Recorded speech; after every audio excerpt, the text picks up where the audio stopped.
요한계시록 3장 14절에서 22절입니다. 요한계시록 3장 14절에서 22절. 먼저 14절 읽도록 하겠습니다. 14절 읽겠습니다. 라오디게아 교회의 사자에게 편지하라. 아멘이시요 충성되시고 참된 증인이시요 하나님의 창조의 근본이신 이가 이르시되. 자, 이제 우리 서아시아 7교회에 보내는 편지 첫 번째 계시의 마지막 대상인 라오디게아 교회가 나옵니다. 라오디게아 교회는 잘 아는 대로 유일하게 책망만 받은 교회인데요. 어떤 교회였길래 이러한지 살피고 반면교사로 삼아야 할 것입니다. 먼저 라오디게아 교회에도 이 편지를 보내시는 예수님이 어떤 분이신지를 선포하는 것으로 시작되어지고 있습니다.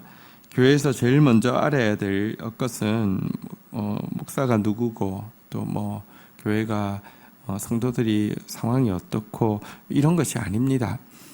예수 그리스도가 어떤 분이신지를 아는 것이 교회가 교회되는 일을 위해서 가장 중요한 것입니다. 자, 먼저 당신을 아멘이시요 충성되고 참된 증인이시요 하나님의 창조의 근본이신 이라고 세 가지로 소개하고 있습니다. 아멘이시다라는 말부터 먼저 좀 설명드리겠습니다. 여기 이제 아멘이라는 것은 하나님의 한 이름인데요. 이 진리의 하나님이라는 의미를 가지고 있는 하나님의 한 이름입니다. 이것은 구약에서 인용하신 내용인데요. 하나님께서 당신을 아멘 하나님이라고 소개하실 때가 잘 나타나 있는 것이 구약 성경 이사야서 65장 16절부터 나타나 있는데요. 이러므로 땅에서 자기를 위하여 복을 구하는 자는 진리의 하나님을 향하여 아멘 하나님을 향하여 복을 구할 것이요 땅에서 맹세하는 자는 진리의 하나님으로 아멘 하나님으로 맹세하리니 이는 이전 환난이 잊혀졌고 내 눈앞에 숨겨졌습니다 라고 이야기하면서 보라 내가 새 하늘과 새 땅을 창조하나니 이전 것은 기억되거나 마음에 생각나지 아니할 것이라 라고 이야기하면서 이제 하나님께서 회복하신 그날이 되면 복을 구하는 자도 맹세하는 자도 아멘 하나님의 이름으로 맹세하게 될 것이다. 왜냐고 하면 하나님은 새 하늘과 새 땅을 여셨기 때문이다 라고 소개하고 있는 내용의 인용인데요. 다시 말하면 하나님은 진리의 하나님이시고 이 진리의 하나님께서 이루실 진리의 핵심은 하나님 나라 새 하늘과 새 땅입니다. 곧 여기 아멘이시오라는 것은 새 하늘과 새 땅을 여시고야 말 진리의 하나님을 의미하는 것입니다. 두 번째, 충성되고 참된 증인이라는 표현이 예수님께 붙어 있습니다. 이 진리의 하나님, 곧 새하늘과 새 땅을 여는 일을 위하여서 이 땅에 오신 예수님께서는 이 진리를 이루기 위해서 죽기까지 사명 감당하셨음을 보여주는 내용이 바로 이 충성되고 참된 증인이시다라는 표현입니다. 마지막으로 하나님의 창조의 근본이시라고 소개하고 있습니다. 예수님은 하나님의 창조는 두 가지로 이루어지는데요. 첫 번째는 첫 창조이죠. 이 창조의 근본이심과 동시에 또 하나님의 창조는 새 하늘과 새 땅, 재창조지요. 재창조의 근본이 되어진다라고 소개하고 있습니다. 신앙생활을 하면서 진리의 하나님, 곧 새 하늘과 새 땅을 여실 하나님을 바라보지 않고 또 새 하늘과 새 땅을 여시기 위해서 죽기까지 충성하신 예수 그리스도를 알지 못하고 그리고 그분이 이루실 재창조의 역사를 사모하지 않는다고 하면 우리의 신앙은 무속신앙, 기복신앙과 전혀 다를 바가 없어집니다. 오늘도 비가 정말 엄청나게 쏟아붓고 있습니다. 이 앞에서 단지 이렇게 재난이 우리 가정에 없기를 원한다, 이것만으로 끝난다고 하면 무속신앙과 무엇이 다르겠습니까? 궁극적으로 여러분 새하늘과 새 땅이 임할 것이고요, 마지막 때에 또 이와 같은 새하늘과 새 땅이 임하기 전에 옛것이 사라지는 과정에서 수많은 재난들이 있을 것은 성경에 예언되어 있습니다.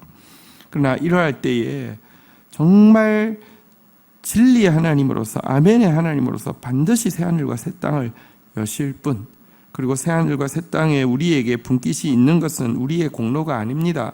예수 그리스도께서 죽기까지 우리를 건지기 위하여서 대가집을 하셨기 때문입니다. 그 하나님을 바라보고 그 새하늘과 새 땅을 위해서 싸우는 것이 그리스도인의 살아가는 이유가 되어야 합니다. 자, 이제 라오디게아 교회를 향해서 이렇게 말씀하고 있습니다. 내가 내 행위를 아노니 내가 차지도 아니하고 뜨겁지도 아니하도다. 내가 차든지 뜨겁든지 하기를 원하노라. 16절 같이 읽도록 하겠습니다. 16절 읽겠습니다. 시작. 내가 이같이 미지근하여 뜨겁지도 아니하고 차지도 아니하니 내 입에서 토를 토하여 버리리라. 라오디게아 교회를 향해서 이제 첫 번째 책망의 내용이 나옵니다. 그것은 차지도 않고 뜨겁지도 않다라는 것입니다. 차라리 차다고 하면, 아니 차라리 뜨겁다고 하면 괜찮지만 찬 것도 아니고 뜨거운 것도 아니다라고 말씀하시면서 이렇게 미지근하면 내 입에서 너를 토하여 내칠 것이다 라고 지금 경고하고 있습니다. 이것은 라오디게아 교회가 처한 상황과 관련이 있습니다. 라오디게아 교회는 굉장히 부유한 교회였습니다. 동서와 남북을 관통하는 두 개의 주요 도로의 교차점에 위치해 있어서 상업, 금융이 굉장히 발달한 도시였습니다. 특별히 이곳에 이제 최고급 흑 양모로 만드는 가운인 트리미타라는 아주 고대의 고급 원료의 원산지이기도 했습니다. 오늘날도 최고급 수트 같은 것들은 이제 이 양모를 쓰는 곳이 다르죠. 그리고 그 양모를 빠는 물이 다르죠. 그래서 그런 산지는 몇 군데 없는데요. 어쨌든 고대 시대에 가장 좋은 그 겉옷, 가운을 만드는 곳의 원산지이기도 했고요. 뿐만 아니라 유명한 의과대학이 있어서 의술이 아주 발달한 혜택을 보는 곳이기도 했고요. 유명한 안약의 원산지가 있는 곳이기도 해서 라오디게아 교인들은 굉장히 경제적으로 부유했고 육체적으로 건강한 삶을 살고 있었습니다. 딱 한 가지 라오디게아 교회가 좀 어려운 점이 있었다고 하면 물이 이렇게 식수원으로 삼을 수 있는 물이 도심에 전혀 없었고요. 10km 떨어진 데니즐리라는 곳에서부터 공급을 받아야 하는데, 공급을 받다가 고대 시대에 어쨌든 이렇게 관계 수로를 통해서 받다 보니까 물이 미지근해져 가지고 어떨 때는 심히 이렇게 역겨워 미지근함이 구토를 일으킬 정도의 물일 경우도 있었다고 합니다. 그래서 근처에 있는 도시 중에서 예를 들면 뜨거운 온천이 솟는 히에라폴리스나 차가운 생수가 솟는 골로새 지역을 부러워하는 그런 어쨌든 곳이었는데요. 일단 지금 그들의 처한 상황과 관련해서 차지도 뜨겁지도 않은 그들이 마시는 물이 그들의 상태라고 이야기하고 있습니다. 그리고 그들이 이렇게 차지도 뜨겁지도 않은 것은 경제적인 부, 육신적인 안락함이 그 이유에 있었음을 우리는 쉽게 유추할 수 있습니다.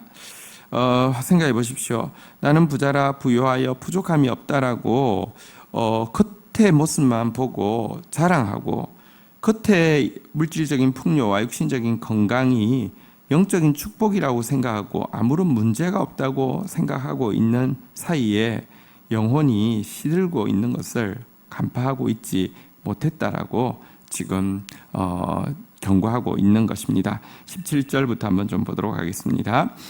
내가 말하기를 나는 부자라 부요하여 부족한 것이 없다 하나 내 공고한 것과 가련한 것과 가난한 것과 눈먼 것과 벌거벗은 것을 알지 못하는도다. 그들의 평가와 달리 하나님의 평가는 정반대였습니다. 육신의 안락함이나 경제적 풍요로움이 그들의 영혼에 조금도 사실은 그 영향을 끼치지 못하고 있었습니다.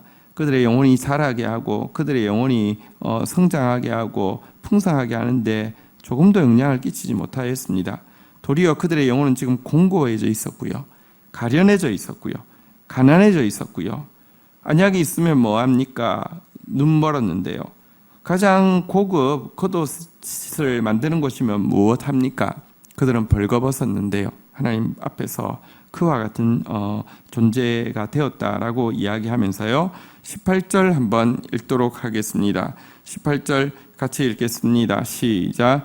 내가 너를 권하노니 내게서 불로 연단한 금을 사서 부요하게 하고 흰옷을 사서 입어 벌거벗은 수치를 보이지 않게 하고 안약을 사서 눈에 발라 보게 하라. 이제 그들에게 다시 도전하고 있습니다. 불로 연단된 금 사서 부요하게 하라는 것입니다. 그들에게는 상업이 발달되어 있기 때문에 돈이 많이 들어왔을 것입니다. 금이 많이 있을 것입니다. 이 금은 가짜 금입니다. 하나님 나라에서 통용되어지는 금은 이 금이 아닙니다. 하나님 나라를 통과하려고 하면 그냥 그 금 그대로, 은행에 있는 그 돈 그대로 가져가지 못합니다. 불로 연단된 금만 진정한 천국에서의 부고 천국에서 내 통장에 들어갈 돈입니다. 불로 연단된 금, 지금 연단 없는 상태에서 그냥 그들이 번 경제적인 풍요가 영원한 부가 아니라는 것입니다. 하나님 앞에서 환난과 인내와 연단을 통과한 신자가 가지는 영적인 부요를 얻으라는 것입니다. 그들이 만드는 그 겉옷 입고 천국에 들어갈 수 없습니다. 흰옷, 예수 그리스도께서 주시는 흰옷을 대가 지불하고 사서 입으라고 이야기하고 있습니다. 여기서 말하는 대가 지불은 우리가 예수 그리스도의 공로를 얻기 위해서 무슨 대가를 지불함을 뜻하지 않습니다. 여러분, 우리가 낡은 옷을 입으면, 더러운 옷을 입으면 막 다니고 막 이래도 괜찮은데요, 우리에게 너무 깨끗한 옷이 주어지며 행동하는 것이 조심스러워지고요, 안 가야 될 곳을 안 가게 되겠죠. 흙탕물 있는 데는, 옛날에는 막 더러운 옷을 입고 있을 때는 아무렇지 않게 들어왔다 갔다 할 수 있지만 너무 아름다운 깨끗한 옷을 입으면 그 길 둘러서 가겠죠. 지금 이야기하는 대가 지불이란 바로 그것을 이야기합니다. 흰옷은 우리가 살 수 있는 것이 아닙니다. 주께서 주신 것입니다. 그러나 그 주신 옷을 정말 입은 사람은요, 대가 지불하게 됩니다. 가던 길을 가지 않게 되고요, 하던 행동 안 하게 됩니다. 그것이 지금 라오디게아 교회에게 요구하는 것입니다. 안약을 사서 눈에 발라 보게 하라고 했습니다. 그 지역에 나오는 안약은 발라서 눈 보면, 눈이 잘 보이면 돈의 흐름이 보이고, 이렇게 어떻게 해야지 사람이 다 도구로 보이고 이런 것이겠지만, 하나님의 말씀을 통하여서 영적 눈이 뜨여지면요, 여러분, 세상 사람들은 손해라고 하는 일을 우리는 가장 귀한, 가장 영원히 남을 가치 있는 투자로 볼 수 있게 되는 것입니다. 생각해 보십시오. 모세는 애굽의 모든 보화를 그리스도를 위하여서 고난받는 것보다 더 가치 없는 것으로 여기고, 그리스도를 위하여서 형제를 위해 수고하는 것을 모든 보화보다 귀하게 여길 수 있었던 것은 눈이 열렸기 때문입니다. 제발 그 눈이 좀 열리라고 라오디게아 교회를 향하여서, 너희는 지금 부자 아니야, 너는 부유하지 않아, 너는 부족한 것 투성이야, 공고한 것, 가련한 것, 가난한 것, 눈먼 것, 벗은 것 제발 보게 되라고 도전하고 있는 것입니다. 여러분, 우리가 사실은요, 영적으로 부유한 사람이 돼야지 흘려보낼 수 있는데, 영적으로 부유한 사람이 되는 출발은 역설적으로 내가 얼마나 가난한지, 내가 얼마나 가련한지, 내가 얼마나 눈멀었는지, 내가 얼마나 헐벗었는지를 아는 것부터 시작됩니다. 실상 가난한데, 실상 눈멀었는데, 실상 헐벗었는데 자기 기만에 빠져 있고요. 아니면 자기 연민에 빠져 있기 때문에 자기 기만에 빠져서 자기가 뭐라도 된 줄로 착각합니다. 자기 연민에 빠져서 여러분 자기의 지금 가련한 모습을 가지고 사람들을 조종하려고 하기 때문에 그렇습니다. 하나님 앞에 서십시오. 그래서 정말 직시하실 뿐만 아니라 그 하나님 앞으로 나아가십시오. 하나님께는 부요함이 있습니다. 하나님께는 불로 연단한 금이 있고, 하나님께서 앞에는 수치를 가리울 흰옷이 있고, 하나님께는 우리의 영안을 뜨게 할 안약이 있습니다. 회복되어져서 부유해져서 정말 영혼들을 아무리 흘려보내도 죽게 받아서 흘려보내는 것이기에, 하나님께 갚을 수 없는 은총을 받아서 흘려보내는 사람이면요, 자랑할 것도 없고 고갈되지도 않습니다.